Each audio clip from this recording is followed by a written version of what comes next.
केपी ओली अत्यन्त महत्त्वपूर्ण हुनुहुन्छ देशका लागि, त्यसकारण उहाँलाई जतन साथ माटो पनि गाडी दिनुपर्छ।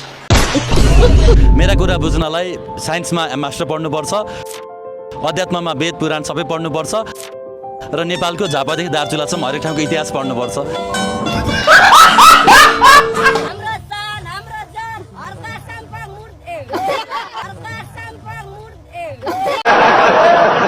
म 51 वर्षको भरभराउँदो युवा हो।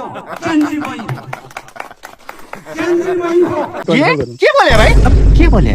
एमाले बाहेक अरू कोही चुनाव जित्न लागेकै छैन। अच्छा, एमाले जित्नुपर्छ, अरूले के काम गरेर सर चुनाव जित्ने? हामीलाई धेरै कुरा गलत पढाइएको छ।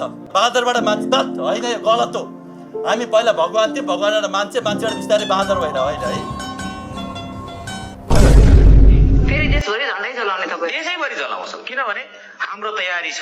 देशैभरि देश झन्डा चलाउन चाहिँ तयार छ। देशको चोक चोकमा, सडक सडकमा हामी चाहिँ गाई काटेर खान्छौँ। के गर्छ, कसले के गर्छ?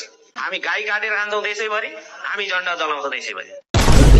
टोलीले जसरी बरु मलाई गोली ठोक तर बयान दिन जान्न भनेर पनि उहाँले धम्की दिइरहनु भएको। हामी गोली ठोकिदिन्छौँ। हामी राम्रो बेहोरा गरेर बस, अलि बाँच्छस्, यस्तै बेहोरा गर्छ धेरै बाँध्दैन। गरिबको पेटमा लात हाल्ने एउटा, अर्को चाहिँ त्यो गरिबले बचत गरेको अगाडि यस्तो हाल्ने। राजन दाइ, तपाईँलाई अहिले क्या केपी शर्मा ओलीले 1 लाख रुपियाँ फ्याट दियो भने तपाईँ के गर्नुहुन्छ? भोट हाल्नै?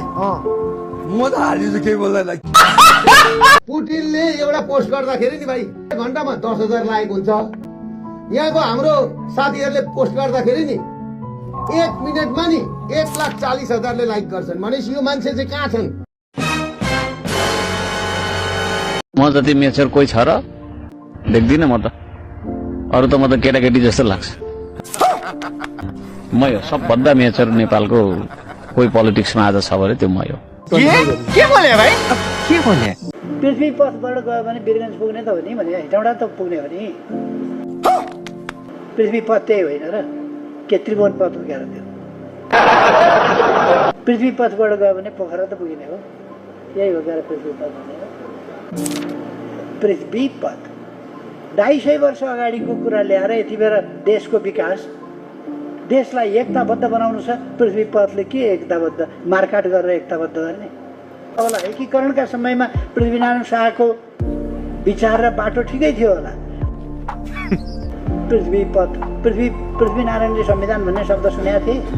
हिजो देश नबनेकोमा चिन्ता थियो, आज देश नै नबच्ने हो कि भन्ने निराशा पैदा भएको छ। बालनले यहाँ 100% जित्यो। म नेपाली काङ्ग्रेसको, तर म यसपालि सूर्यमा हाल्दैछु। किन भन्नु, म सूर्य हराउने पक्षमा हो। केपीले हार्नुपर्छ तर होइन, भोट हाल्छु, लत पताइदिन्छु। म कस्तो भने मैले जहाँ मत हालो त्यो हारेको छ। म प्रधानमन्त्री भएँ भने 6 महिनाभित्र ग्यास वितरण गर्छु। केपी ओली अत्यन्त महत्त्वपूर्ण हुनुहुन्छ देशका लागि, त्यसकारण उहाँलाई जतन साथ माटो पनि गाडी दिनुपर्छ।